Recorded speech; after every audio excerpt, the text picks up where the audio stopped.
हाँ जी बेटा, I hope ये पिछली वाली स्लाइड आपको अच्छी तरह समझ आ गई। इस वाली स्लाइड में हम क्या डिस्कस करेंगे? इस वाली स्लाइड में हम करेंगे डिस्कस प्रिंट एंड डिसेंट। ठीक है, ये प्रिंट एंड डिसेंट होता क्या है, इसका रिलेशन क्या है, बड़ा इंटरेस्टिंग है। एक स्टोरी भी है इसमें एक पर्सन की, तो वेस्ट नहीं करते टाइम।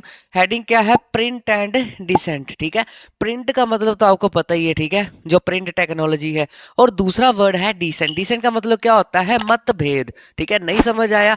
मतभेद का मतलब क्या होता है? जैसे मैंने कोई बुक लिख दी, उसको कोई दूसरा पढ़ेगा, ठीक है, हो सकता है वो मेरे विचारों से अलग विचार हो उसके, ठीक है, तो वो नई बुक लिख देगा। मेरे मेरे खिलाफ तो नहीं बोल सकते, मेरे जो जो मैंने शब्द वहां पर यूज किए हैं, जो मेरी वर्डिंग थी या जो मेरी सोच थी, उससे उलट कोई चीज लिख दे, ठीक है, कोई तीसरा बंदा उसकी किताब पढ़ेगा तो वो चीज उसको वो ना पसंद आएगी, उसको मेरी बुक पसंद आएगी, तो मतभेद हो गए, एक दूसरे से विचार ना मिलना, तो उसको बोलते हैं डिसेंट। ठीक है, आई होप ये दो वर्ड का अच्छी तरह आपको समझ आ गया। ठीक है, जो वर्ड्स होते हैं ना, उसके ऊपर डीपली वर्क किया करो। अगर आपको वर्ड पता है ना, तो आपको सारा कॉन्सेप्ट अच्छी तरह पता चल जाता है। ठीक है, तो स्टार्टिंग होती है विद प्रिंट। प्रिंट से क्या होना शुरू हो गया? प्रिंट मीडिया से क्या होना शुरू हो गया? Individual interpretation of faith. नया वर्ड आ गया, इंटरप्रिटेशन। इंटरप्रिटेशन का मतलब क्या होता है? अब जैसे मैंने तुम लोगों को कोई भी एक बात बोल दूं, हाँ भी बड़ों का आदर करना है, ठीक है, तो जो आप वीडियो देख रहे हो, ठीक है, तो अपने समझ से, अपनी सोच से उसका मतलब निकाल देना अपना ही मतलब। ठीक है, हर बंदे की इंटरप्रिटेशन अलग अलग हो सकती है, हर बंदे की सोच अलग अलग हो सकती है, हर पर्सन किसी चीज को देखने का नजरिया अलग अलग होता है। तो प्रिंट के आने से हर कोई विद्वान बन गया एक तरीके से। जैसे प्रिंट में नई बुक छपी है, तो मैं पढ़ के बताऊंगा, हाँ भी अच्छा ये छपी है, नहीं इसका मतलब ये नहीं होना चाहिए, ये होना चाहिए। ठीक है, तो अपने तरीके से समझना उस चीज को इंटरप्रिटेट बोलते हैं उसको। ठीक है, तो इंडिविजुअल का मतलब होता है सिंगल पर्सन। प्रिंट के आने से ना सिंगल पर्सन भी इंटरप्रिटेट करने लग गया, किसको? बुक्स को या किसी भी राइटिंग को। ठीक है, even little educated section of the society, little education of society भी बुक्स को पढ़ के अपनी अपनी राय देना शुरू कर दिया। ठीक है, अब लिटिल एजुकेटेड मतलब जो इतना ज़्यादा पढ़ा लिखा नहीं था, फिर भी पढ़े लिखे की बुक पढ़ के उसको जजमेंट देने लग गया, अपने तरीके से उसको समझने लग गया। आई होप यहाँ तक आपको भी समझ आ गई। ठीक है, अब एग्जाम्पल एक याद रखनी है।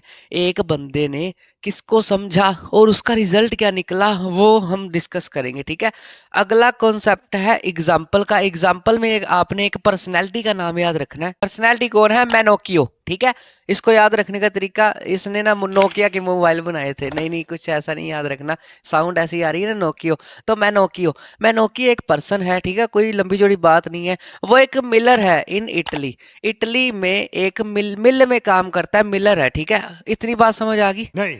अब हुआ क्या, स्टोरी क्या थी? He began to read books available in the localities. Locality ने ना उसमें जितनी भी बुक्स थी वो पढ़नी शुरू कर दी उसने। धार्मिक बुक लगा लो या कोई भी बुक्स पढ़नी शुरू कर दी। ठीक है, अब आप भी कोई भी बुक पढ़नी शुरू करते हो ना, तो उसके या तो विद्वान बन जाते हो या उसको आप क्या करते हो, हाँ भी इसने कुछ यहाँ पर गलत है तो उसको आप चेंज करने की कोशिश करते हो, समाज को बताते हो। ठीक है, कुछ ऐसा। उसने बुक्स रीड करनी शुरू कर दी लोकेलिटी में जितनी भी थी। ठीक है, दूसरी बात, उसने री इंटरप्रिटेटेड। अब आ गई ना वही बात, उसने बुक पढ़ी, ठीक है, कोई भी धार्मिक बुक पढ़ी, ठीक है, जैसे उस वहां पर लिखा था, हाँ भी रोज मूर्ति पूजा करनी चाहिए, यहाँ पर आपने पूजा करनी है, मतलब कई लोग तो मान सकते हैं उस बात को। ठीक है, तो उसने री इंटरप्रिटेट करना शुरू कर दिया, अपने तरीके से समझना शुरू कर दिया। The message of Bible. हाँ, रोला यहाँ पर पड़ गया, उसने बाइबल पंगा लिया बड़े के साथ। ठीक है, जो बाइबल थी ना उस समय, तो उसका मैसेज जो भी लोगों को देते, जैसे उन्होंने बोला हाँ भी सेवा करनी चाहिए गरीबों की, ठीक है, तो उसने ऐसे कुछ भी, तो उसने अपनी मर्जी से कुछ भी उसको इंटरप्रिटेट कर दिया, हाँ ये तो गलत लिखा है इसमें। ठीक है, तो उसको उसने इंटरप्रिटेट कर दिया उसके मैसेज को, बाइबल को। ठीक है, अब जो धार्मिक गुरु थे तो उनको ये बात अच्छी लगेगी? नहीं लगेगी ना, तो उन्होंने उसके साथ कुछ किया, आगे डिस्कस करते हैं। ठीक है, बाय दिस, इससे क्या हुआ, जो रोमन कैथोलिक चर्च, उस समय ना जो रोमन कैथोलिक चर्च ही राज कर रही थी, रूल एंड रेगुलेशन बनाती थी, जैसे आज मोदी सरकार है ना, उस समय चर्च सरकार, आप ऐसे ऐसे समझ लो। ठीक है, एनरेज्ड, जो रोमन कैथोलिक चर्च थी ना, इस बात से खफा होगी, नाराज होगी। हाँ भी अब पता है क्या है, उनका ये मानना था, हम तो कितनी देर से लोगों को गाइड कर रहे हैं, ठीक है, बुक्स लिख रहे हैं, लोगों को सही रास्ते लगा रहे हैं। ये जो मैनाक्यू जैसे पर्सन है ना, ये कम पढ़े लिखे हैं, इन्होंने बुक्स ही पढ़ के क्या कर दिया, लोगों को गलत भड़का रहे हैं, हमारे खिलाफ भड़का रहे हैं, उनको तो ऐसे ही लगा, ठीक है, तो उससे खफा हो गए, ठीक है। अब दो वर्ड आएंगे इसमें आगे, याद रखना, ठीक है। देन का क्या हुआ, देन इंक्विजिशन। इंक्विजिशन का मतलब बताता हूँ, हाँ भी मेरे को पता है गंदी गंदी शक्लें बन जाती हैं आपकी कोई भी नया वर्ड सुनने से, ठीक है।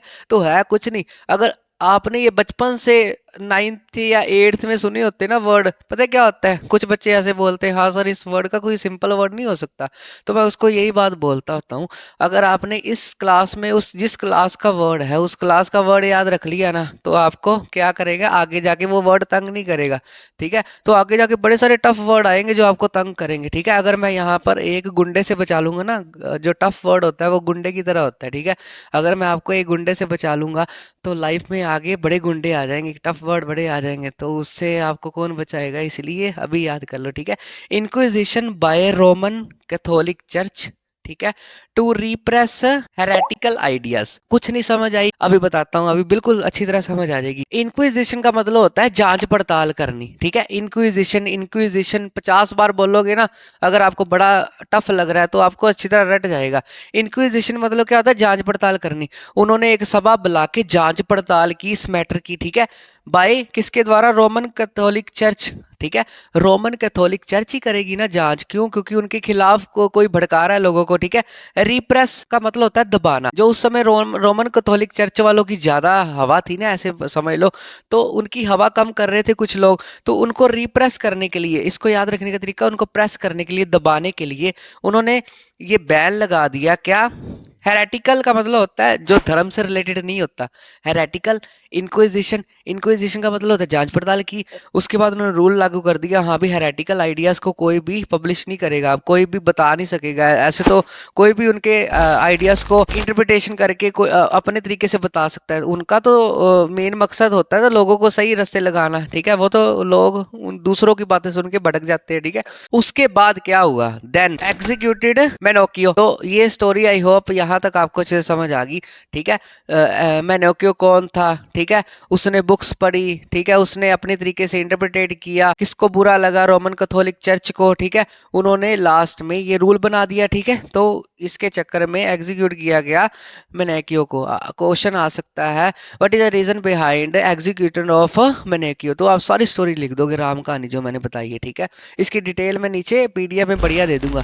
लास्ट में भाई क्या हुआ, इस स्लाइड के लास्ट में क्या कह सकते हैं, the Roman Catholic church began to maintain an index of prohibited books from 1558, most important point, 1558 को उन्होंने रूल बना दिया, हाँ भी प्रोहिबिटेड मतलब बंद कर देना बुक्स को, उस बुक्स को उन्होंने बंद करने का आदेश दिया, रोकने का आदेश दिया, जो मैनिपुलेट करते थे लोगों के मन को, जो चेंज करते थे, ठीक है। अगर मैं तुम लोगों को कोई बात समझा दूं, हाँ बेटा रोज पढ़ना चाहिए, कोई दूसरा बंदा आके आपको बोले हाँ भी ये पढ़ना पढ़ना कुछ नहीं होता, आवारागर्दी करो, ठीक है, कोई ऐश करो, तो वो तो बात बुरी है ना, तो वो आपके दिमाग को क्या कर रहा है, चेंज कर रहा है, ठीक है। तो सरकार ही करेगी ना, फिर ऐसे बंदों को बैन कर देगी, ठीक है। तो कब उन्होंने ये फैसला लिया, 1558 को, ठीक है। उनका एम क्या था, चर्च का एम क्या था इसके पीछे, टू कंट्रोल करना पब्लिशर्स, छापने वालों को, ठीक है। मेनोकियो जैसे जैसे उसने बुक्स पढ़ी और लोगों को एक तरीके से चर्च को लगा वो लोगों को गुमराह कर रहा है, ठीक है। एंड बुक सेलर, और बुक सेलर को भी उन्होंने कड़ी चेतावनी दे दी, अगर तुमने ऐसी बुक्स बेची तो तुम्हारा भी इसके जैसा ही हाल होएगा। आई होप ये फुल स्लाइड आपको अच्छी तरह समझ आ गई।